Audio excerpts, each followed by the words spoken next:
nosso Senhor Jesus Cristo. A graça e a paz do nosso Senhor Jesus Cristo. Amém. Então vamos, meus amados, logo já começando para aproveitar o tempo, porque é muito boa essa lição, né? É sobre a luta nossa, porque todo dia nós temos uma luta da carne com o Espírito. Todo santo dia na arena da vida, a luta é essa, carne com o Espírito. O desejo de ser bom, o discernimento até que é melhor escolher o bom do que o mal. Mas a nossa carne está alimentada pelo pecado, está atraída pelo pecado, ela está grudada no pecado, tatuada pelo pecado, ela quer cometer alguns excessos. E nós vamos, aliás, nós somos carregados de excessos, né? Excesso de urgência que a gente não tem paciência, né? Não quer comer logo, se não quer resolver as coisas logo, né? Nós temos uma pressa muito grande. Nós que fomos criados para viver eternamente. Então nós somos carregados de excesso. Excesso de zelo para aquilo que não é para ter. E muitos zelos que nós temos. E a palavra, esse excesso significa, olhem bem a textinha, por favor. Olhem o título. Vai direcionar o nosso estudo. A luta contra os excessos e contra a moda extravagante. Nós temos a nossa casa e nós temos uma alma externa, que é além da casa, né? Então, se fosse para morar, só morar, a gente podia muito bem morar só naqueles 4 cômodos. Ou se não 5, 2 quartos, sala com 5 banheiros. Mas a gente tem uma área externa ainda para andar por lá, que na verdade, se for pensar bem, é um excesso. Porque a gente não precisa de lá para morar. A gente precisa daquilo para ficar debaixo do teto. Então nós somos sempre cheios de excessos.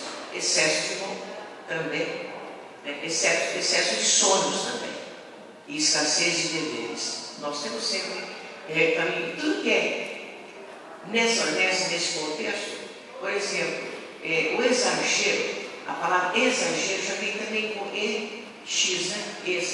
Exagero já é mentira. E tem a verdade, tem a escassez da verdade, que é a omissão, e também tem o excesso, que é mentira. A gente fala coisas, mas olha, quanto tempo eu fiquei esperando, mas eu não estou esperando tanto tempo. Você que exagera, você vai ver um acidente de carro, você exagera naquilo que você viu. Então já é mentira. Então, para você ser objetivo, você tem que estar dentro do equilíbrio, porque o equilíbrio que é a virtude. Então eu quero ter essa noção, antes de falar de excesso, falar de equilíbrio das virtudes. Então, a virtude é aquilo que está no meio. Não tem nem escassez e nem abundância. Tem uma grande abundância que é o excesso. É o necessário.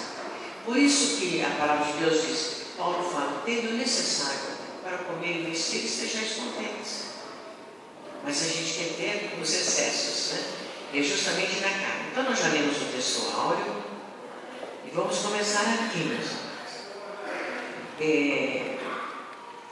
O que as pessoas não suportam mais neste contexto?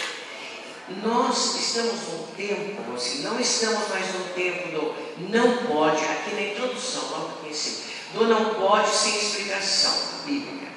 Ninguém aceita receber um não sem saber o porquê.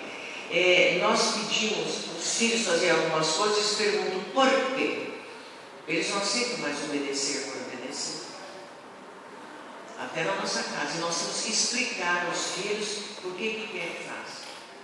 Então, olhem só, porque quando Deus falou para Abraão, olha, você quer teu filho e você vai sacrificá-lo, ele não esperou muito, ele saiu já de madrugada para cumprir o que tinha que fazer.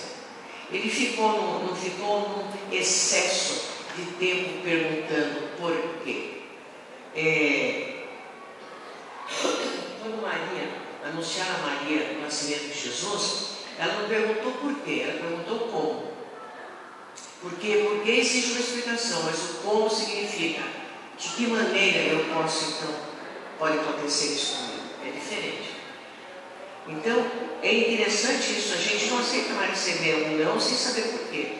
Em termos de moda, não vamos falar de educação de filhos, mas em termos de moda, a moda, quer queira, quer não, elas vêm afrontando a nossa cristãos. O O que é afrontar? É contra a nossa fronte, contra o que nós pensamos, contra o que a gente tem no coração. E mesmo as pessoas mais velhas que suportam, porque hoje as pessoas mais velhas que eu, já tem uma maneira já de se vestir, etc, etc. Mas os mais novos, eles estão sujeitos, os nossos filhos estão sujeitos às influências do meio ambiente. E daí o que acontece? Eles já não estão suportando mais as restrições que a boa conduta cristã fala para que a gente tenha. Geralmente, como os pais são portadores dessas notícias, então os pais levam um pouquinho de trabalho para fazer os filhos entenderem que as filhas e os rapazes têm que andar de maneira adequada. Mas porque geralmente, meus amados, não leve a mal, mas geralmente dá a impressão que a palavra de Deus só fala para as mulheres, não fala? Mas os meninos também, eles andam muito ousados. Veja a moda dos meninos de não ter elástico nas calças, ficarem aparecendo suas roupas íntimas. E outro dia eu estava comentando com meu filho, Tiago, pelo amor de Deus, o que é esse negócio? Vó, mas é a moda agora, a roupa já vem mais larga. Eu falei, mas você pode mandar apertar, ou compra mais justa.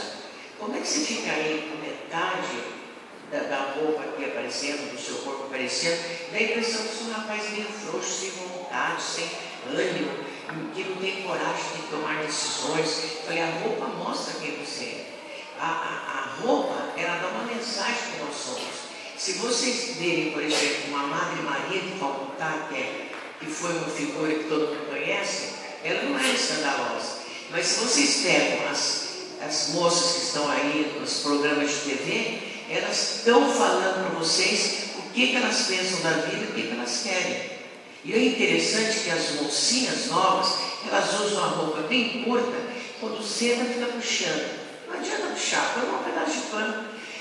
Não é verdade, não é? Não adianta puxar, vou puxar. Se senta um pouquinho mais com a perna, mais assim larguinha uma da outra, do joelho, é um colapso total. E eu falava assim para uma moça lindinha, quando eu dava aula na UPA, que é o meu PCE de adolescente, falava, querida, cada cruzada de perna que você dá, os rapazes não prestam atenção na lição.